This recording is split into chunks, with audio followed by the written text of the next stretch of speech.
Hi everyone. It's getting that time of the year, time to get ready for the holidays. So a lot of people like to use Christmas crackers. And they're a fun, festive way to enliven your dinner because what is contained in these are cookies, candies, jokes. And what makes it really nice is it's got a snap in it, which means when you pull this apart, that makes a loud popping noise. And they're a lot of fun. You can get these crackers commercially online, and a lot of times at Christmas shops, sometimes the local craft stores will have kits on how to make your own. You can make your own. You don't have to buy them already made. So the three different types I have here is this one here is one that's made out of paper, and toilet rolls in the center of them that hold the shape. You also can make them out of cardstock, and this one doesn't have a toilet paper roll in the middle, but I don't know if you can see that. It's got a little paper snap in there so that when this is pulled apart, it makes a lot of noise, and it's a lot of fun. Kids love them. Heck, I love them. Like I said, there are lots of Christmas crackers available, and this one is going to be for Thanksgiving because it's not necessarily to be used at Christmas only. It can be used at baby showers and wedding showers, or anytime you need a really interesting party favor. Here they are. You can also make them out of fabric. Now these two instructions on how to make these two, I'm not going to show you because there's lots of YouTube videos that will instruct you on how to make these. This one here is made out of fabric and is reusable, and I do have a pattern for this and a tutorial. I'll put the link in the description below and you can make your own. And this one is reusable, and it too contains a snap in it. And they look really nice on your dinner table. Now, a lot of times if you make your own, you'll have personalized gifts in there, which means you've got a little gift inside of here that is specific to a particular person or a particular gender, or for kids or for adults, whatever. And you want to be able to tell them apart. You can make wraps for them, especially if you have an embroidery machine, because this is an embroidery project. So you can take an ordinary one like this, and here's one of the designs where it has a wrap. So now this could be identified for a particular person, and it just simply has elastic and a button in order to affix it. You can also, here's the other design. I have these are free designs available to you. I only do it in PES format, which is good for most machines, but specifically for the Baby Lock and the Brother embroidery machines. So I have these two. This one is designed so if you put it on a dinner plate, it has to go horizontal. And this is covering one of my fabric wraps. This one's covering a paper. Now, if you want to put them on your dinner plate like this, you could use this one. But you could, like, here's one that's personalized. This one I designed to go, they're going to go in a basket so everybody can pick out their name, but I wanted this one oriented vertically. So I'm going to show you how to do these. Again, if you want these designs, and I have 4 files available for you, just have to send me an email request at waltzquilt@yahoo.com. And I either have the tree, the stars, or a blank one so you can put your own lettering or your own embroidery design from your own stash in there. Okay? So what do you need to make these? It's really easy. I'll just push these aside. Okay, first of all, you need to have an embroidery machine that has at least a 5x7 capability of embroidery. And I have hooped just a piece of stabilizer. I'm using the new magnetic 5x7 frame from Baby Lock. There's also one available for the Brother sewing machines. The other brands I don't know, because I particularly use just Baby Lock machines. Okay, so this one's handy. The stabilizer that you need needs to be big enough to fit in the hoop, and it can be pretty much anything you have in your stash. No-show mesh works good. Not wash away. Well, you could use wash away, but wash away, I like to have a little bit left in there to give that wrap a little bit of body, even if it's been washed. Or you can use a cutaway, and this is just a tear away, and that's fine. Okay, you need 2 pieces of fabric that will cover the frame. That'll be big enough. So one is the liner and one is where the design is. A piece of batting. And then you need two pieces of cording or 1/8 inch elastic, about 3 inches long, or however long you want the loops to be. And 2 either decorative buttons or, you know, just 2 buttons in order to sew on. Okay, so let's get started. I have loaded the file. This one is the tree one. I've loaded it into my machine and I'm selecting it. This one is designed so that it'll be oriented on the plate horizontally, and I'm not going to move this. It's ready to go. 5 by 7, I'm good. Okay, so the first thing it's going to do is it's going to stitch a placement stitch. Okay, here we go, and I've loaded green into the machine so that you can see it, but you're going to use just regular embroidery thread in the needle and of course regular bobbin thread. And I'm using a regular embroidery needle, I think size 11. Okay. And the first thing it's going to do is an outline stitch. And this will show you where to place your fabric.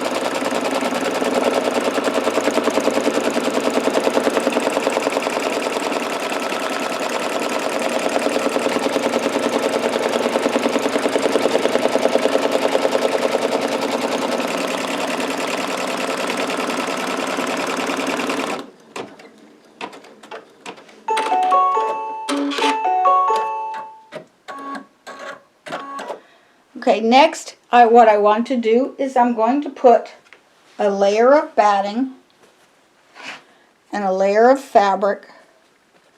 Let me put them together so that it covers all of the stitching. Okay, I want it to just cover the stitching.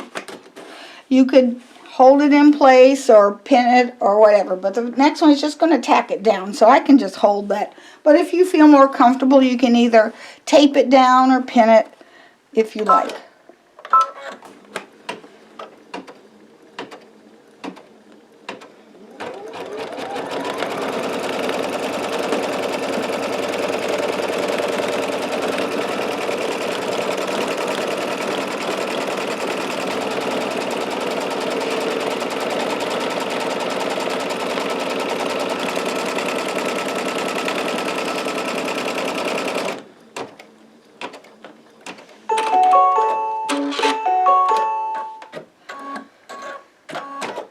Next is the optional stippling. If you don't want it to be stippled, that is fine. You don't have to.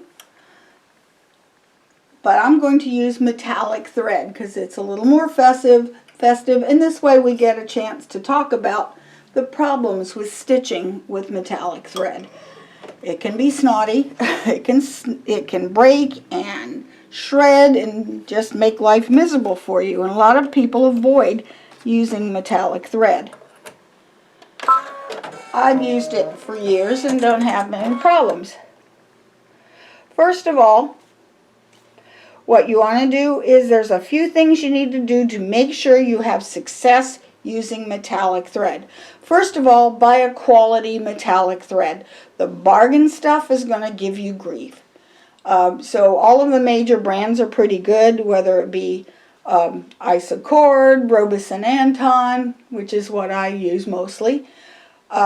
Madeira is good. All of them. I tell everybody that if you're paying less than $12 a spool, leave it alone. It's going to give you grief. I like silky thread, but I don't like the little silky threads that are in the little tiny spools. Those give you grief because the center of the spool is so small, the metallic thread coils too tightly and tends to wrap around the threading mechanism and the tensioning system and can cause problems. Okay, the other thing is you want to use a good needle. I said I was using an embroidery needle, but I forgot I am not using an embroidery needle. Instead, what I'm using is a Metallica needle. It's designed for metallics. It's the same thing as an embroidery needle. However, the eye is a little bit bigger, and the and the inside of the eye of the needle is coated in Teflon to reduce some of the friction. If you don't have those available where you are, you can also use a size 14 top stitch needle. It will work fine. Okay, the other thing is I'm going to go over to the machine. Okay, the other things you want to do is you want to slow down your machine. So I'm going to hit my settings page and I'm slowing my machine down to the slowest it will go. Metallic thread is very stretchy, and being able to slow down helps that stitch to form a little better before it goes on to the next one. The other thing is I'm going to go into my settings and I'm going to reduce my tension. The tension on the needle is normally 4.0. I have no idea what that means, but it's sort of presets average.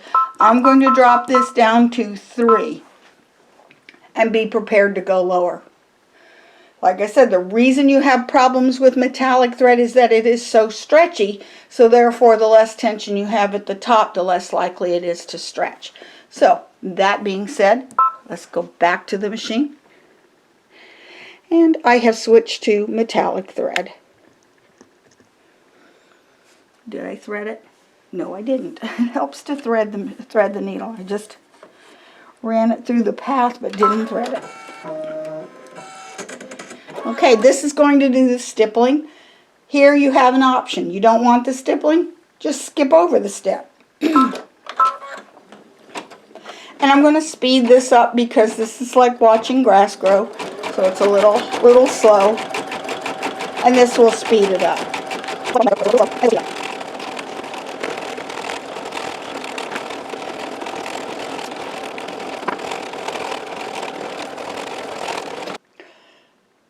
Okay, it just took a little bit longer, so I finished the stitching off camera.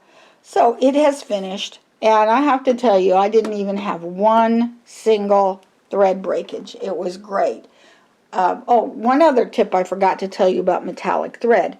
It is helpful to have your thread spool off from the end, whether it be on a vertical spool pin or horizontal, which I never use. As you see, it's oops, sorry, it's covered here with bobbins.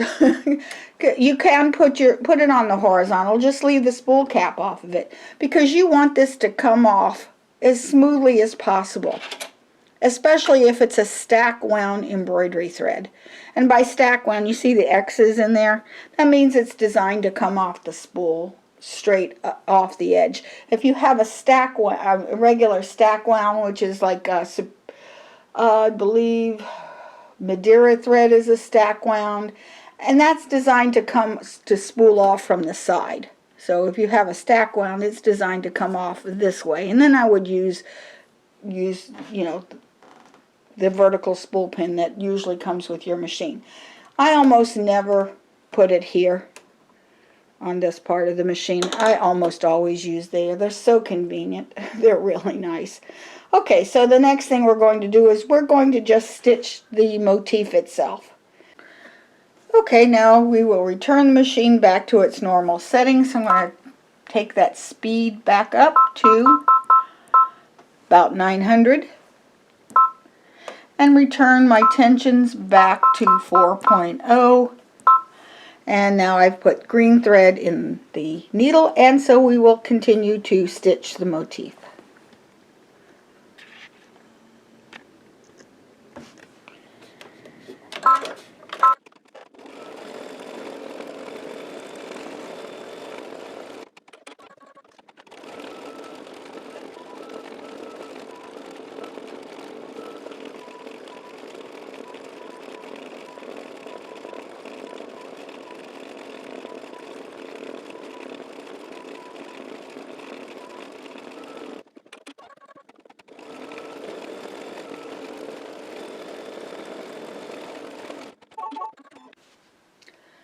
Okay, now we finished the green color. I'm going to switch to the red and do the last stitch on the motif itself.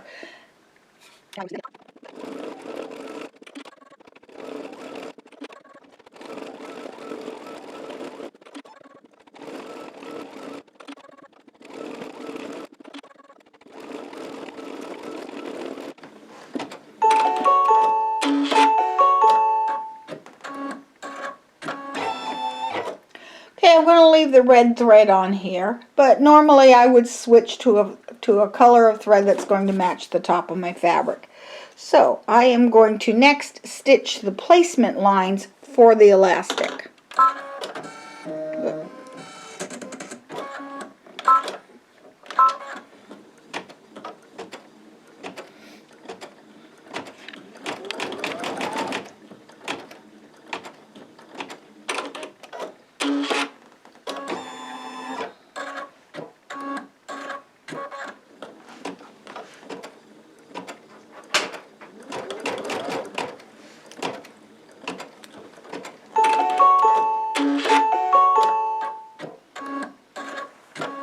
Okay, it's stitched two little lines right here. So I'm going to just pull this out a little bit. You don't have to, but then I'm going to take my elastic, and I'm doing this one for one of the fabric covered Christmas crackers, so therefore it's a little bit thicker. So I've got about 3 3/4 inches of elastic, and I'm just going to loop it. If it's a smaller one, you can probably get away with 2.5 inches or 2 inches, depending on how thick. Okay, so I'm going to lay these close together. Keep those together, and I'm just going to tape over it. Sometimes it's easier just to put these together like this, because I want them to be butt up once against the other, real close. I'm using masking tape. You could use any kind of embroidery tape or fabric tape, painter's tape, whatever. See, I just want those close together like that. And then I'm just taping it over top.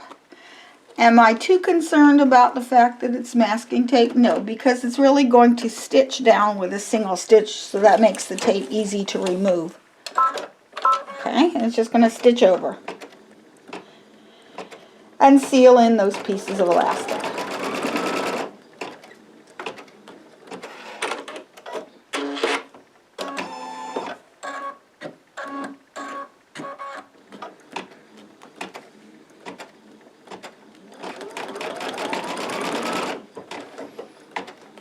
Okay, that's good.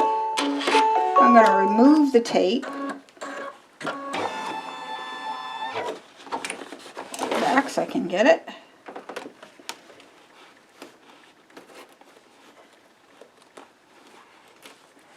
There. It's just to tack it in place. Okay. Again, this is, I would normally switch to like a light blue thread to match my background fabric, but I'm just going to leave it at red so you can see the stitches. And then I'm going to place my backing fabric right sides down, so that your fabric is right sides together, so that all your placement lines are covered. And I'm going to stitch the last color stop.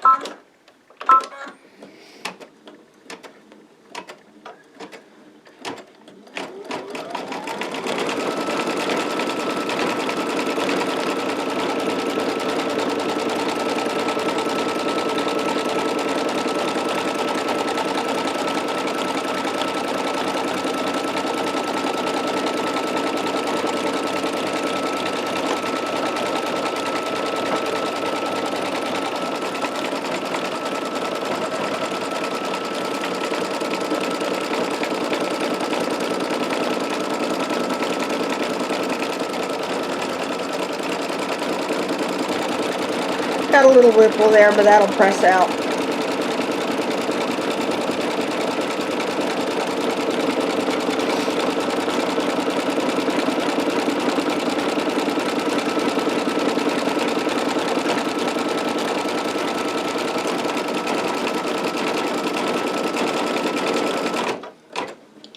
Okay, it is done stitching. It's going to give me the little song. It tells you when it's done. Yeah, it's done. Okay, I am going to remove these magnetic ones. Are a little stiff. I'm going to remove the fabric. Well, you know what? I use tearaway, so I don't even have to remove anything. I can tear it away, but you wouldn't want to remove this fabric from the frame. And if you have a tearaway, just tear the excess away. If you're using a cutaway, then cut the excess away. Okay, I'm going to stitch. I'm going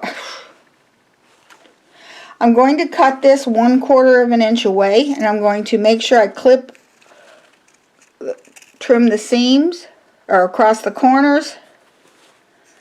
I have a little bit of a ripple, but that's no big deal. That'll press away. I should have paid attention to it a little more, but I was looking away. Again, I'm clipping those corners real good.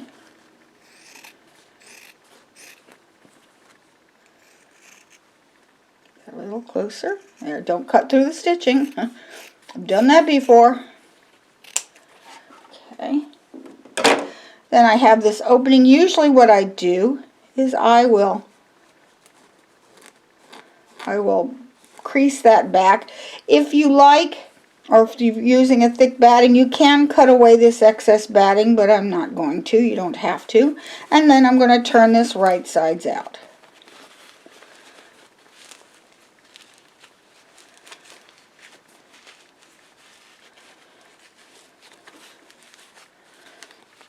Which I find this is the hardest part.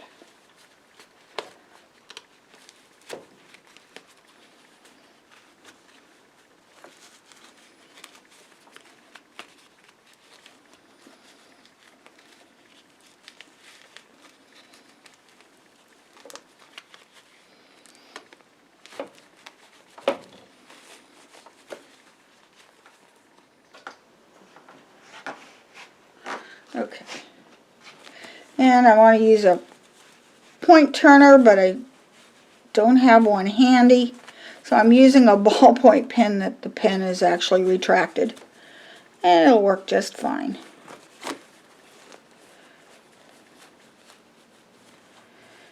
Okay. Then I'm going to give it a good press so that it's nice and flat.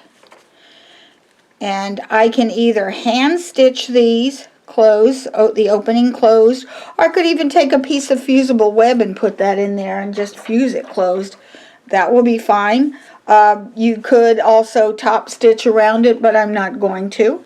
So let me go ahead and press this off camera and I'll be right back. Okay, it's all pressed, and I've actually sewn a button onto this opposite edge over here. So it's ready to go on a Christmas cracker.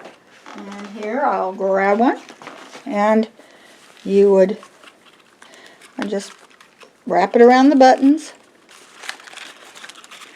And this is ready to go onto a pretty table decoration.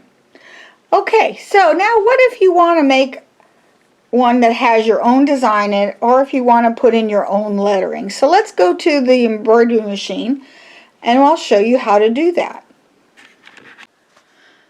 Okay, so we're going to pick the first file, which is called Cracker Cover Blank Prep, I think is. I'll have to check, but I'll put it on the screen, which is this second file here. And there it's giving you the preparation as well as the stippling. Don't have to do the stippling if you don't want to. I'm just going to hit set and bring it into my machine as is. If I have a machine that does not have editing capabilities, and by editing capabilities it has this add and delete and allows you to bring in more than one design at a time. If you don't have that and you've got an older model, just make sure you've got a 5x7 frame and you bring in this one file and you stitch this one file. Okay, otherwise, and I'm just going to hit edit here and show you what this file consists of. Okay, this file consists of that same prep, the placement stitch. Then it does the tack down, remember, like we did before with the fabric and the batting. Then the stippling. If you don't want to stipple, just don't stitch this one. Just let it go, okay? back to 0, and I'm going to return. Okay, at this point, what I want to do is to add a design to the center of it. Now I have turned on my grid, and how I did that was on my settings pages. I can tell what hoop I have, and I want it to be 5 by 7, or if yours just has metric, it's 180 millimeters by 130 millimeters, and I want to use a 1-inch grid, which is 25 millimeters. Okay, and so I've got those two selected. Okay, so now I know that every time I have a block, that's 1 square inch. So this design cannot exceed, whatever you put in here, cannot exceed 4 inches wide by 2 inches high. Otherwise, you're not going to see it, okay, from the front. So I'm going to put it in the center. But if you've got really pretty decorative buttons, then you might want to put your design so that you can see the buttons, then you would put it on one end or the other. The only thing I don't want you to move is I don't want you to move this frame. So I'm going to go ahead and put, say, some lettering in the center. But like I said, you could check your stash of designs. I know I've got more gigabytes of designs that I care to even mention out loud, and some that I've digitized myself, or lettering that you want to put in, whatever you like. So I would count over 2 blocks, and 2 blocks high, 4 blocks wide. Okay, so I'm going to go add. On this one I can add. I would like to add a frame. Okay, you don't have to add a frame, but I'm going to. So I want to add a square frame, and I just want to put simple lettering in it. This one looks festive, but I can change the colors if I like. And then I'm going to edit and take the size. Okay, I'm going to put this back in inches because I can't understand what that would be in metric. So I'm going to put this back to inches. Okay, makes more sense now. Okay, so now this is telling me here that my overall design is 6.48 high by 4.16 wide. Okay, so I'm going to go and make this one. I have this, there's a red box around this right here, and I'm going to expand it so that it is 2 inches high. So I need to lower that.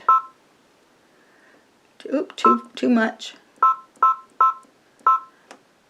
Okay, two inch. Here it's telling me it's 2 inches high, and I want to make it 2 inches high. I want to make it 4 inches wide. So I'm going to make that wider till it's 4 inches. Too much. Okay, that's good enough. That way, just so that you can see, that's my 2 by 4 inch restriction.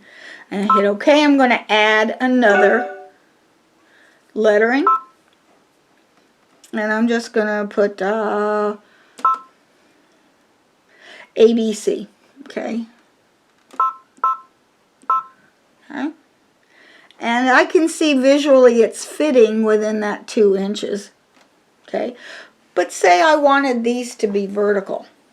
Okay, so what I would do, on this machine I have the ability to do an array. So I can hit array. I want it to be straight line slanting, and I'm going to change that. Well, it'll be CBA, I don't care. I'm going to change the orientation till one is stacked upon the other.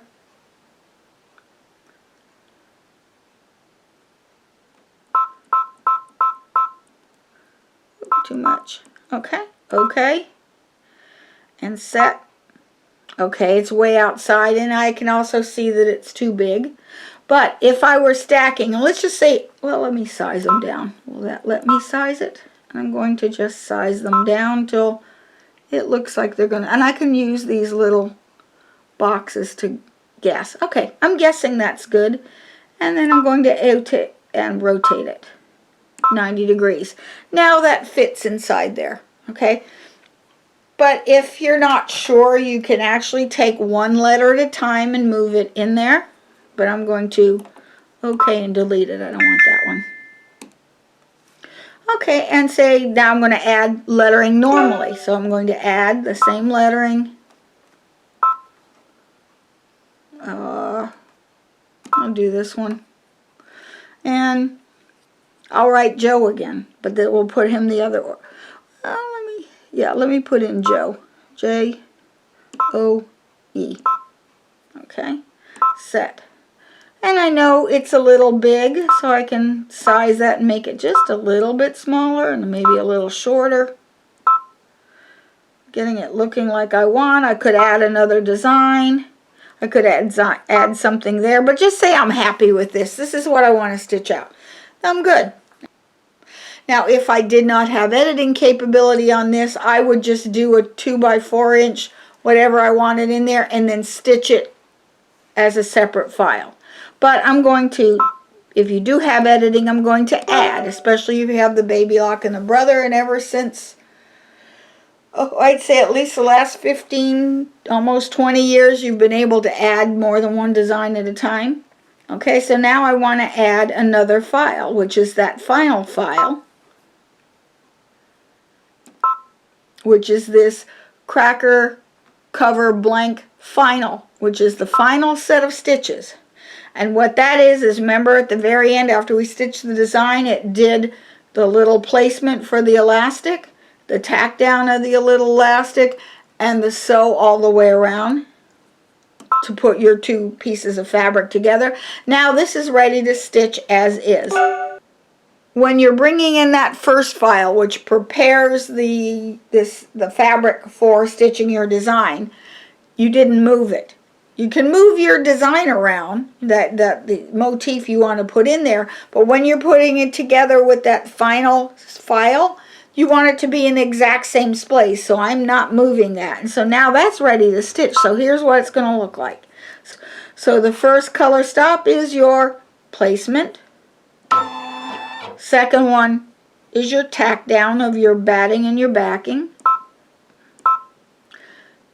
The third color stop is telling us that it's going to do the stippling, and this I may or may not skip over.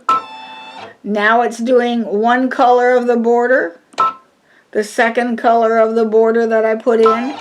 Then it's doing the lettering. Now it's doing the placement of the elastic, the tack down of the elastic, and then here's where you're going to put your fabric one on top of the other, right sides together, and sew the two together where it starts down here and works its way around. So if you have any questions, feel free to email me at waltzquilt@yahoo.com or put something in the comments below, and I'll be happy to get back to you and help you get through this. Like I said, I'm well versed with the Brother and the Baby Lock machines, and not so much the other ones. So, but we'll figure it out together if we have to. So, if you want a copy of these designs, then shoot me an email at waltzquilt@yahoo.com, and I'll be happy to send you the designs and the written instructions on how to do this process, as well as not only the stitching of the pre-designed project in the hoop projects, but also of the ones that you're going to personalize yourself. So that way you get a really cute Christmas cracker, and these are so much fun. Kids love them. I love them. So let me know if you like this video by hitting the like, the share, and the subscribe button. So until next time, happy sewing and happy holidays. See you later. Bye. And thank you for watching.